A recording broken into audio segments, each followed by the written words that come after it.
بسم الله الرحمن الرحيم يا أيها الذين آمنوا اتقوا الله ولتنظر نفس ما قدمت لغد واتقوا الله إن الله خبير بما تعملون۔ اے ایمان والو، اللہ سے ڈرتے رہو اور ہر شخص کو دیکھنا چاہیے کہ اس نے کل یعنی آخرت کے لیے کیا سامان بھیجا ہے، اور ہم پھر کہتے ہیں کہ اللہ سے ڈرتے رہو، بے شک اللہ تمہارے سب اعمال سے خبردار ہے۔ بسم اللہ الرحمن الرحیم، الحمد للہ رب العالمین، والصلاة والسلام على اشرف الانبیاء والمرسلین وعلى آلہ واصحابہ اجمعین ومن تبعہم بإحسان الى یوم الدین۔ قابل صد احترام حضرات شائقین و شائقات سچا پیغام، السلام علیکم ورحمۃ اللہ وبرکاتہ۔ آج کی محفل میراث النبی کے نورانی پروگرام میں آپ کا استقبال ہے۔ اہلا و سہلا مرحبا۔ ہم آپ تمام حضرات و مستورات کا خیر مقدم کرتے ہیں۔ محترم حضرات و خواتین، تعلیم کا آغاز ہو رہا ہے۔ سب سے پہلے آداب تعلیم کا لحاظ کرتے ہوئے تعلیم کی طرف متوجہ ہو جائیں۔ پورے دھیان سے سننا، عمل کی نیت سے سننا اور تبلیغ کی نیت سے سننا، یعنی سنی ہوئی باتیں دوسروں تک پہنچانے کے جذبے سے سننا۔ چند خاص آداب تعلیم ہیں، امید ہے کہ آپ حضرات ان آداب کا ضرور خیال رکھیں گے۔ جزاکم اللہ۔ بسم اللہ الرحمن الرحیم۔ بدکار عورت کی سچی توبہ۔ بنی اسرائیل میں ایک عورت تھی جو بہت بد کردار تھی۔ اللہ نے اس کو حسن و جمال خوب دیا تھا، اور وہ بدکار بھی انتہا درجے کی تھی۔ پوری بستی کے ساتھ اس کے غلط تعلقات تھے۔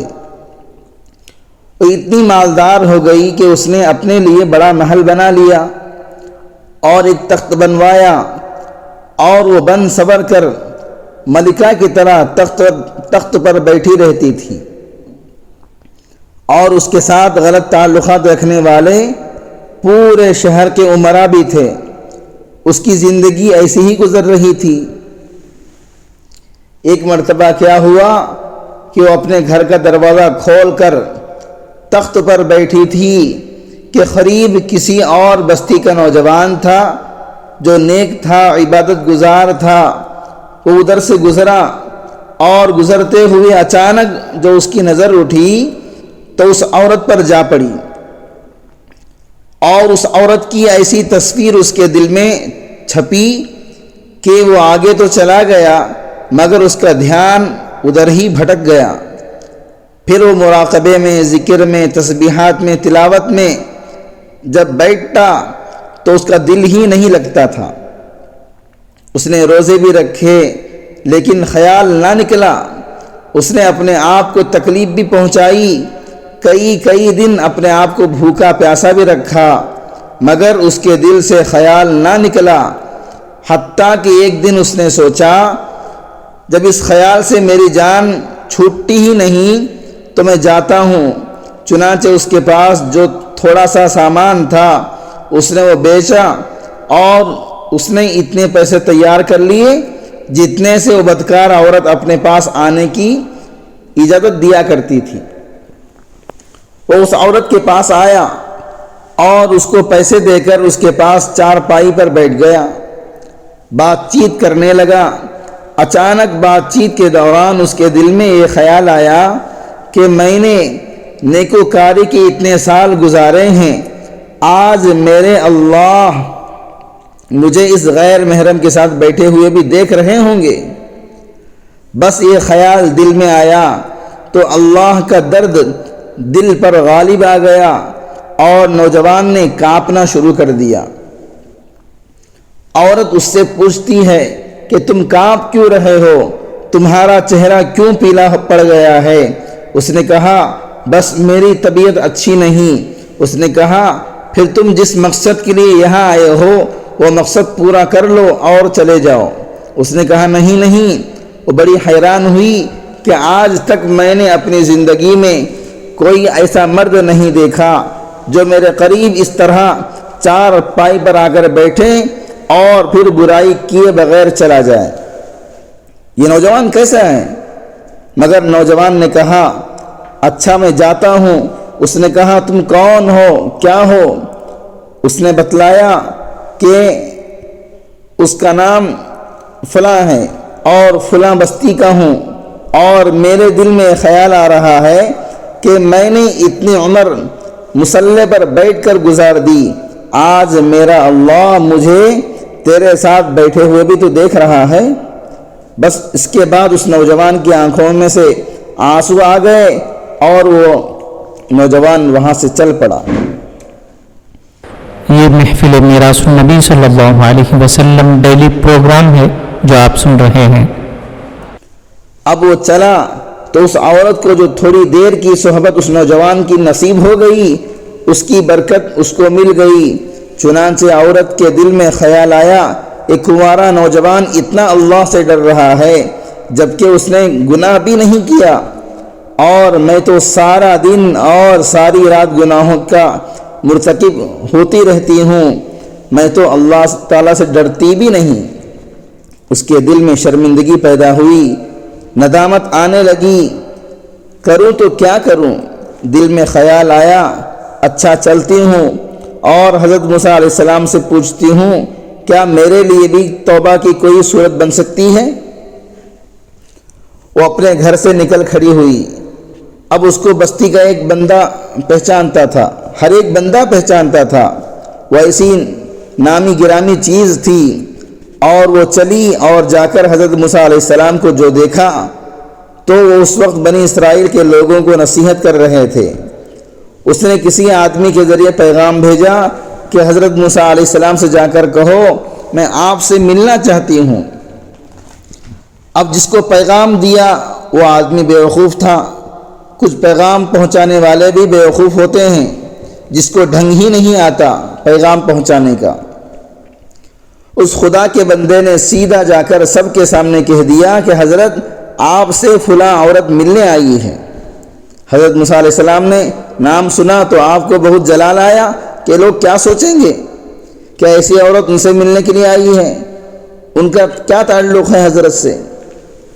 حضرت موسیٰ علیہ السلام نے غصے میں کہہ دیا کہ اس سے کہو چلی جائے، میں اس سے ملنا نہیں چاہتا۔ اس بیوقوف نے آ کر کہا میں نے بات کہی تو حضرت موسیٰ علیہ السلام بڑے ناراض ہو گئے، وہ تو بڑے خفا ہوئے تم سے، وہ ڈر گئی۔ اس نے کہا میری بدکاریاں ایسی ہیں کہ اللہ مجھ سے پہلے سے ناراض تھا، اب اللہ کا نبی بھی مجھ سے بات نہیں کرنا چاہتا، میرے لیے تو اب دنیا میں ٹھکانہ کوئی نہیں ہے۔ بڑے اداس اور بوجھل قدموں کے ساتھ وہ وہاں سے واپس آئی اور اسے سمجھ میں نہیں آ رہا تھا کہ وہ کیا کرے۔ اب وہ حیران تھی کہ اللہ کے نبی صلی اللہ علیہ وسلم نے بھی میرے ساتھ بات کرنا گوارا نہ کیا، میں اتنی گری ہوئی چیز ہوں کہ وہ بات کرنا بھی نہیں چاہتے۔ چنانچہ وہ گھر آئی اور اس نے گھر کی کنڈی لگائی۔ اس نے اپنے کسی بڑے سے سنا ہوا تھا کہ بندہ جب اپنے رب کو منانا چاہے تو اس کو چاہیے کہ وہ اس کے سامنے سجدہ کر لے، چنانچہ اسے اور کوئی طریقہ آتا نہیں تھا۔ گھر کی کنڈی لگا کر ایک جگہ اس نے اللہ کے سامنے سجدہ کیا، دل سے کہہ رہی ہوگی میں تیرے سامنے جھکی رہی ہوں، خدا میرا کوئی نہیں اللہ تیرے سوا۔ اسے پوری دنیا میں اور کوئی نجات کا راستہ نظر نہیں آتا تھا۔ پھر اللہ کی شان دیکھیے، اس نے رات گزاری۔ اگلے دن اس کے دل میں خیال آیا کہ میں عورت ذات ہوں، اکیلی مکان میں رہتی ہوں، ایک میری خادمہ ہے، تو میں اگر نیت بھی کر لوں تو جتنے لوگوں نے میرے ساتھ بدکاریاں کی ہیں وہ تو مجھے اس میں نہیں رہنے دیں گے، تو بہتر یہ ہے کہ میں اس جگہ کو چھوڑ کر چلی جاؤں۔ تبھی اس نے فیصلہ کر لیا کہ میں یہاں سے چلی جاتی ہوں۔ اس نے اپنے آپ کو ایک سادہ سے کپڑے میں لپیٹا تاکہ کوئی کپڑوں اور حسن و جمال کو نہ دیکھ سکے کہ کون جا رہی ہے۔ پھر اس نے سوچا عورت ذات ہوں، کہاں جاؤں؟ دل میں یہ خیال آیا کہ وہ جو نوجوان تھا، نیک تھا، جس کے دل میں اللہ تعالیٰ کا اتنا خوف تھا، وہ اللہ تعالیٰ کے ڈر سے کانپ رہا تھا، کیوں نہ میں اس نیک بندے کے پاس چلی جاؤں اور اس کی خادمہ بن کر رہ جاؤں، ممکن ہے وہ مجھے نکاح میں بھی رکھ لے۔ یہ اس بستی کی طرف چل پڑی، چنانچہ ڈھونڈتے ہوئے اس بستی میں اس کے گھر پہنچ گئی اور گھر والوں سے کہا میں فلاں بندے سے ملنے آئی ہوں۔ محترم ناظرین کرام، اس دینی اور ایمانی بیان کو سننے کے دوران ہی اس کو لائک کر دیجئے اور شیئر بھی کر دیجئے تاکہ دوسرے بھی اس سے فائدہ اٹھا سکیں۔ اللہ آپ کو جزائے خیر عطا فرمائے۔ تو انہوں نے کہا اس کا ذکر و عبادت کا معمول ہے اور وہ کمرے سے اتنے بجے نکلتا ہے، تم انتظار کر لو۔ چنانچہ اس نے کہا بہت اچھا، یہ انتظار میں بیٹھ گئی۔ جب انتظار کرنے بیٹھی ہوئی تھی تو اچانک اس نوجوان نے دروازہ کھولا اور اس کی نظر اس عورت پر پڑی، یہ سامنے بیٹھی ہوئی تھی۔ جب نوجوان نے عورت کا چہرہ دیکھا تو اس کو اپنا وہ وقت یاد آ گیا کہ وہ کون سا وقت تھا۔ میں اپنے مسلح کو چھوڑ کر بالآخر اس کی چارپائی پر جا بیٹھا تھا۔ اس نوجوان کے دل پر خوف طاری ہو گیا کہ کہیں یہ میرا ایمان خراب کرنے تو یہاں نہیں آ گئی۔ میں نے تو اتنی مشکل سے اس کا تصور ذہن سے نکالا تھا، تو نوجوان پر اتنا خوف طاری ہوا کہ وہ وہیں پر گرا اور اس کی جان ہی چلی گئی۔ اب اس کی وفات پر گھر والے بھی رنجیدہ اور اس عورت کو بڑا ہی غم تھا۔ خیر 3 دن کے بعد اس عورت نے اس کے گھر والوں کو بتلایا کہ میں تو اس نیت سے آئی تھی، تو انہوں نے کہا اب وہ تو اس دنیا سے چلا گیا، اس کا ایک بھائی ہے، اگر تم مناسب سمجھو تو ہم اس سے پوچھ لیتے ہیں، اگر وہ تمہارے ساتھ نکاح کر لے تو تم اس کے ساتھ نکاح کر لو۔ تو اس نے کہا اچھی بات ہے، ٹھیک ہے۔ جب بھائی سے پتہ کیا تو اس نے کہا ٹھیک ہے، اگر پہلے یہ ایسی عورت رہی ہے اور اب توبہ کی نیت کر چکی ہے تو میں اس کو اپنے نکاح میں قبول کر لوں گا۔ چنانچہ اس عورت کا اس کے بھائی کے ساتھ نکاح ہوا اور اس عورت کو اللہ تعالیٰ نے 7 بیٹے عطا فرمائے، اور وہ 7 بیٹے بنی اسرائیل کے اولیاء میں سے گزرے ہیں۔ ایسی بدکار عورت بھی اگر توبہ کرتی ہے تو اللہ تعالیٰ اسے 7 ولیوں کی ماں بنا دیتے ہیں۔ معزز شائقین و شائقات سچا پیغام،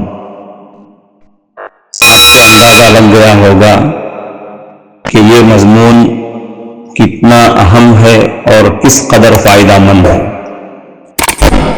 کم سے کم درجے میں سوشل میڈیا کے ذریعے سے بھی ہم اس کو زیادہ سے زیادہ شیئر کریں گے تو دعوت کے فریضے کی کوششوں میں ہم بھی اپنا کچھ حصہ ڈالنے والے بن سکتے ہیں۔ لہذا زیادہ سے زیادہ اس کو عام کریں تاکہ پوری دنیا کے ہندوؤں کی غلط فہمی دور ہو جائے اور انہیں یہ زمینی حقیقت معلوم ہو جائے اور وہ اپنے اصل مذہبی لیڈر پیغمبر آخر الزماں حضرت محمد الرسول اللہ صلی اللہ علیہ وسلم کو ماننے پر مجبور ہو جائیں اور کلمہ پڑھ کر آپ کے ساتھ ساتھ وہ بھی جنت میں جانے والے بن جائیں۔